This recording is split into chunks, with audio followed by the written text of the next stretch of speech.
This is still the conversation on News Central Television.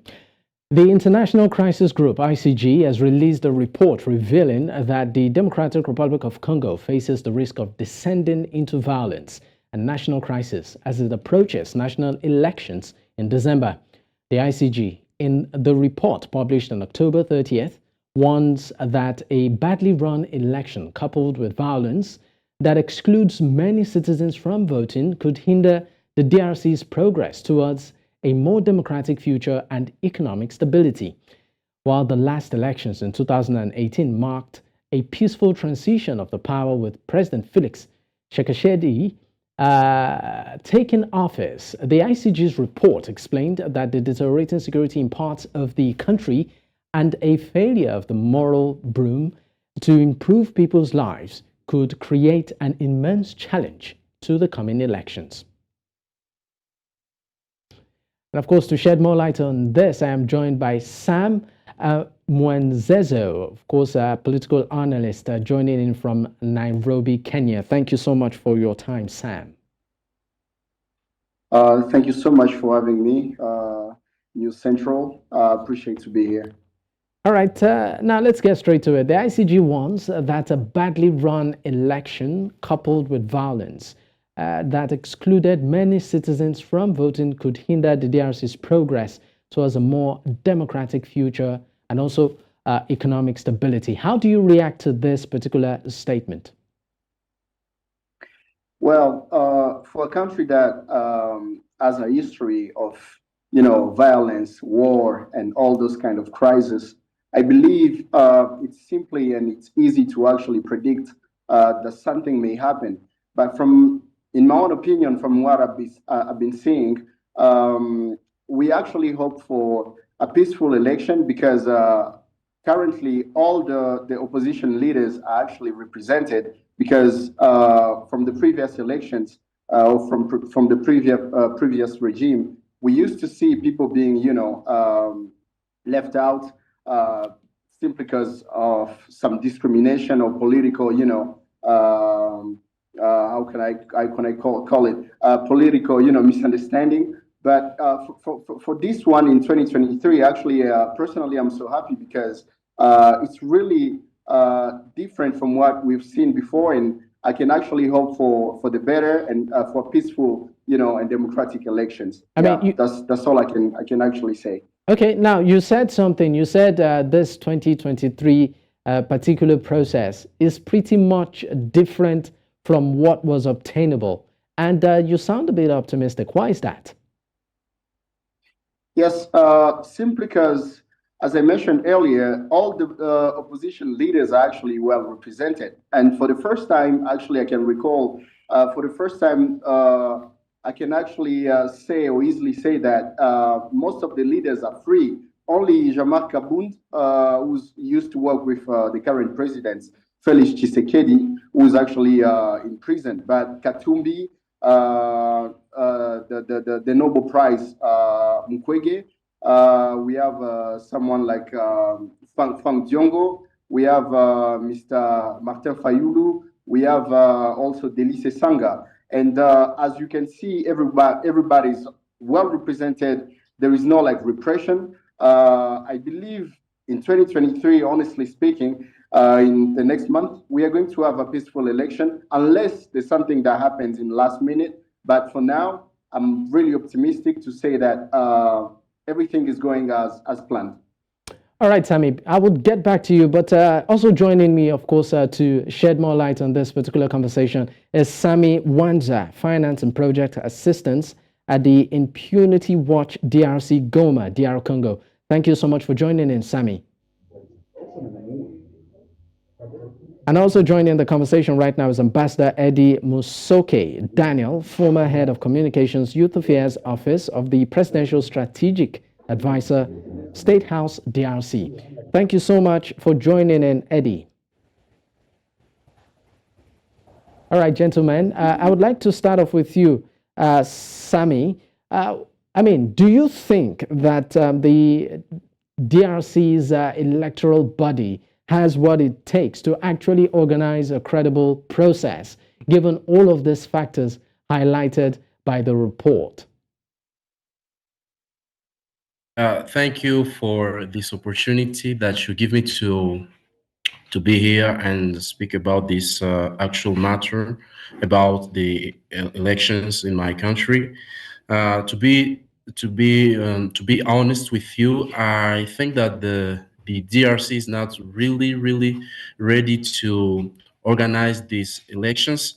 Why do I say that? Because of some parts of the DRC, some villages of the DRC, especially from the North Kivu and Ituri, which villages are in the hands of armed groups who are running in these villages, and the people from these villages from this moment can participate to the elections. And by this we can say that this elections process will be inclusive. So um, about the war that we know here in North Kivu, in Ituri, and also in South Kivu. Some people are really in danger. Some people are are under the war. So if we have the elections, we I can really say that they will not be inclusive, and all the populations will not participate to it. I would like to still stay with you, of course, Sammy. Now, let's talk about what was obtainable before. I mean, the elections obtainable before, and of course, what we are projecting now. Would you say there is some sort of progress in the process? Yes. There are some progress in the process. We have seen some people who are running in this course, like candidates on elections, like the president candidates. We have many, more than 20 people, and I can really assure that I can really say that the process is going as planned, and we think that in the next month, or in this month, we have more precisions about the elections, about the process, and I think if we go as we are now, the elections will take place. But as I said, some people will not participate to it. That is, we can be sure of that. All right, I would like to go to Ambassador Daniel, if you can hear me. Ambassador, what do you think of the security situation right now in the DRC and its impact on the election cycle right now happening, particularly in that particular country? Thank you very much, sir. I think it's important to note that the security situation is very alarming. You know, the DRC is one of the countries that are not well documented across the world in terms of security and insecurity. And what we know is that right now, approaching the elections in that particular country, it is very unfortunate that the Eastern DRC is facing a very major challenge of insecurity, which has been the case for the past, almost over 2 decades right now. And approaching the elections, we know about the Wazalendo, which is also a form of a rebel group that is being that is fighting the M23 rebels, and they are so-called patriots right now. You know, that situation, that condition put it in a very particular alarming situation, because as a Democrat, I think as a country, we need to particularly use the army and official branch of government to fight either militarily or diplomatically the guys that are fighting the country. But unfortunately, it is it is very unofficial groups of people that it's going to have a very long-term problem in terms of internal security of the country.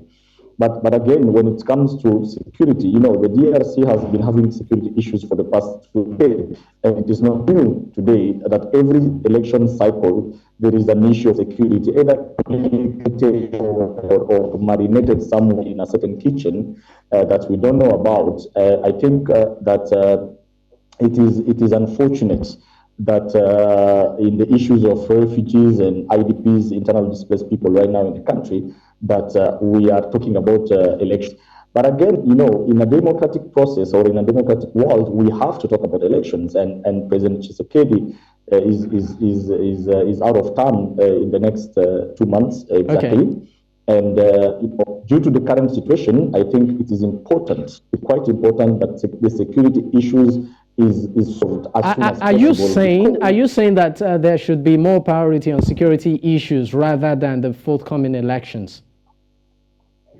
No, I think there should be elections to avoid very bad issues, very bad escalation of the security situation. Because let me tell you for free, the current situation is that the country is divided. They tell you or they don't tell you. I don't mind, because they have their own political opinion.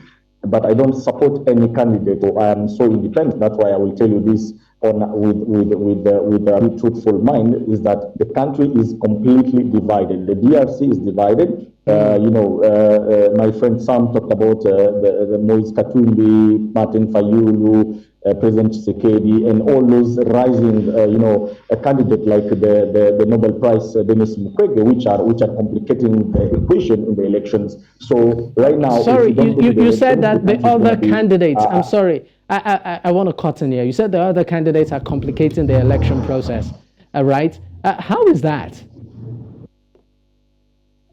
Because the president, in my opinion, thought that it's going to be just a ground between him and all those candidates that we call natural candidates. But Moise Katumbi has been cleared by the Supreme Court, which was very, very, very, very unexpected, and congratulations to the Supreme Court for doing that. But I think at this particular stage, we have two major issues in the current security and elections situation in DRC. Both looking at the issues of the current regime, which has not been really fair, and I'll be honest, in terms of the opposition right now. Journalists are incarcerated. Right now, opposition leaders are being threatened, and so on and so forth. But also the issues of the opposition being very, very, very, very much divided. We have over 6 opposition leaders who are candidates on the presidential elections, and they are yet to get a common agreement on who is supposed to represent the opposition, so that they can either beat or is clearly the current president. Okay. And then again, another issue is the former president Joseph Kabila and his FCC, who are not participating. They did not bring candidates in the municipal, in the legislative elections, and at the presidential election there's no candidates.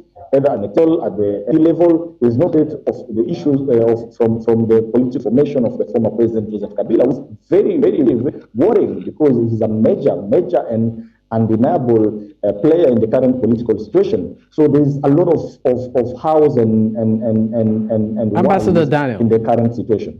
Ambassador Daniel, I'll get back to you, but I would like to take the thoughts of Sam on some of your summations talking about Ambassador Daniel. Sam, if you can hear me, just quickly, how do you react to, of course, some of the claims by, of course, Ambassador Daniel, saying that DRC is heavily divided, and that even the candidates, the opposition in particular, are further complicating the issues? What are your thoughts? Well, the situation, the security situation currently in the country is not really stable. We all know that, and we know exactly what's happening in the eastern region of the Congo.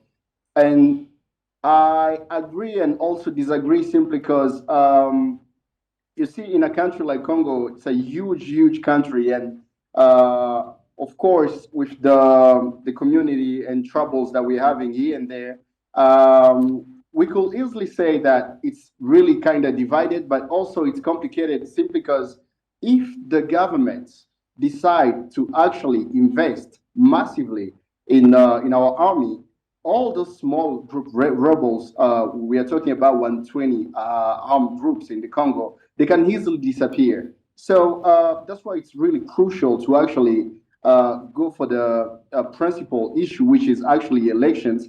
We have to do a peaceful transition, so that we see if the next president or the next government will actually see and invest so much money and invest in our army, so that we actually reunite the country, because what's happening in Ituri or maybe the North Kivu right now, we can see there was a Lendo, which is a rebel group.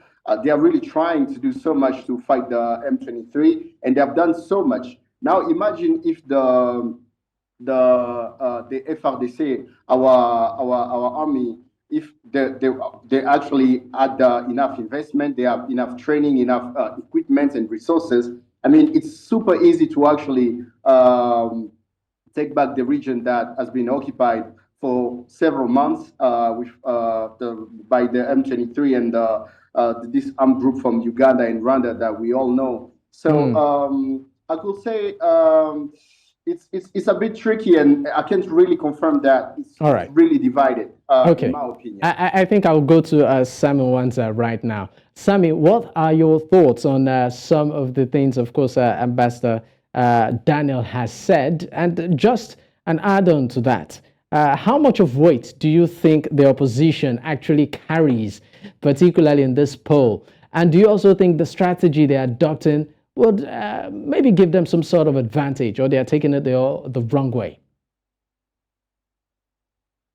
Myself, I think that maybe this can be a tactic that the opposition is using, like to attract people one by one, a candidate by candidate, attracting people, and maybe the next month, December, before we go to the election, and maybe they will be reunited, and they will all be behind one candidate, and this can change everything in the election process. If all of them, these big hates of the opposition, if they go behind one candidate, as I think that, like the Prize Nobel, like the Prize Nobel, whose candidation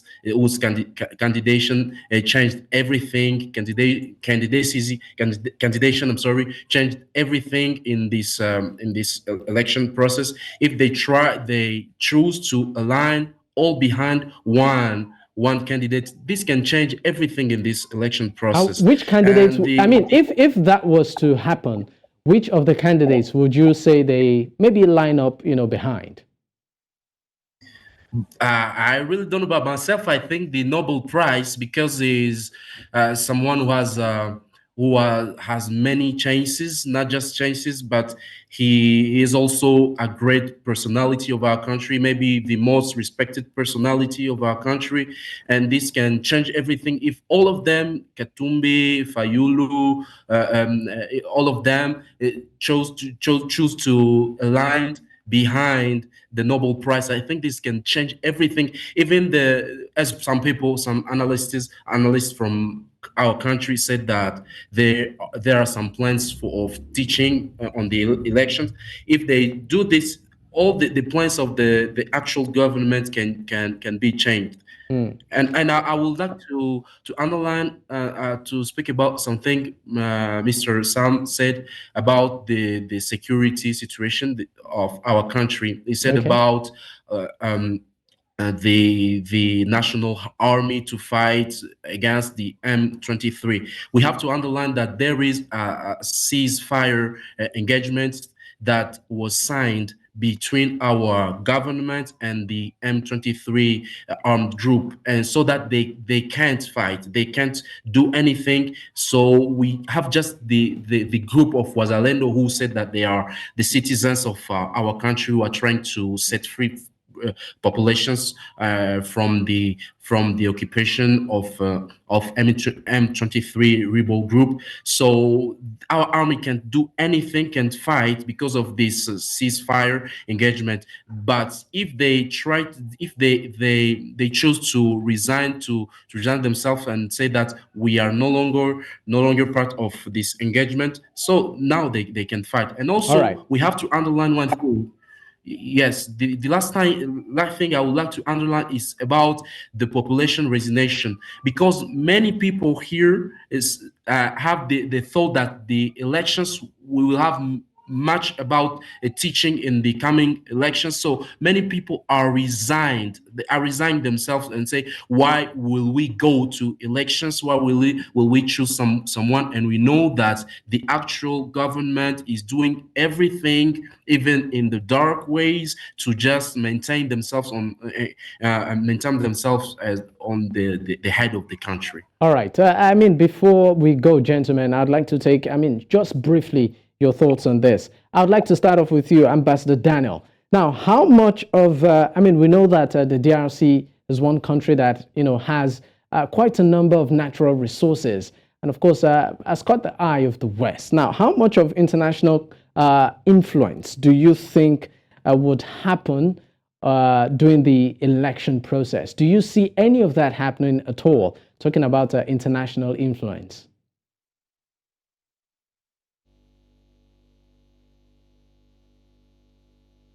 Ambassador Daniel, if you can hear me, please kindly unmute so that we can hear you. All right. Sorry, I muted. So okay. So I was saying, as you can see, I was really widely smiling because what I know is the DRC is one, if not the richest country in the world in terms of natural resources, and obviously coming to the next elections in December 2023, obviously the whole world is watching. The whole world is involved, either directly or indirectly. These are countries. That can create global wars or global issues amongst so many others. So what we know that the West, such as the group BRICS and all other nations, have their eyes on the current DRC elections because people are trying to understand, is President Tshisekedi, we know the controversial 2018 elections, and there's still issues of controversy of that controversy up to now. And we know that it's going to affect the current elections. We know that President Kabila is not getting involved somehow directly. Probably we know behind the scenes is getting involved. We've heard about the threats from one of his former general of army, saying that, and the former electoral body CEO, president, who threatened the current government. So what I know is the West is the superpowers are much involved. Be it Russia, be it the US, be it the European Union, be it the African Union, be it and so on and so forth. So it is important to note that as much as we won't talk about it much, but we know that DRC is a key component of the current world's politics, and the West and are playing a very important role. Lastly, and something that I want to emphasize about as I finish is that people should ignore the fact that the current I'm sorry, Ambassador Daniel, because we are pressed for time, I would like to move the question briefly to Sam. Sam, what are your thoughts briefly concerning the interference of course, the international community in the electoral process in the DRC, briefly? Well, thank you for the question. Well, I believe there'll be a lot of influence because we've seen that through history. We know what the role that the DRC is playing in terms of worldwide economy, in terms of resources, natural resources. So I don't think that people will just sit outside and not intervening in any ways, like financially or military, or if in case of anything that happened. I believe there will going to be a lot of influence because when we look at someone such as the Price Noble, when we look at someone as Katumbi, they are well connected worldwide, and I'm not saying they're going to bring negative influence or anything. I'm just saying that they are not going to just watch and not doing anything. And I believe someone tweeted, I think that must be Delice Sanga. He said he's just simply going to believe the results that are going to come out from the churches and maybe the international community, because there's not so many trust in our CENI, which is the Electoral Commission, which I also agree because thank you so much, Sam. There's a lot of happening. There's a lot of going on. So I actually appreciate the intervention or the participation of other countries to actually come and help Okay, us Sam, do thank this, you so exercise much. of election. We are pressed Thank you. for time, but at this point, I just have to cut. And gentlemen, I'd like to say a big thank you for joining in on the conversations. Sami Wanza, Finance and Project Assistance at Impunity Watch DRC Goma, DR Congo. Sam Mwezezo, Political Analyst, Nairobi, Kenya, and also Ambassador Eddie Musoke Daniel, former Head of Communications Youth Affairs Office of the Presidential Strategic Advisor, State House DRC. Once again, thank you so much for your time, gentlemen. Well, this is The Conversation. Join us next time. My name is Dapo Adegboye. Bye for now.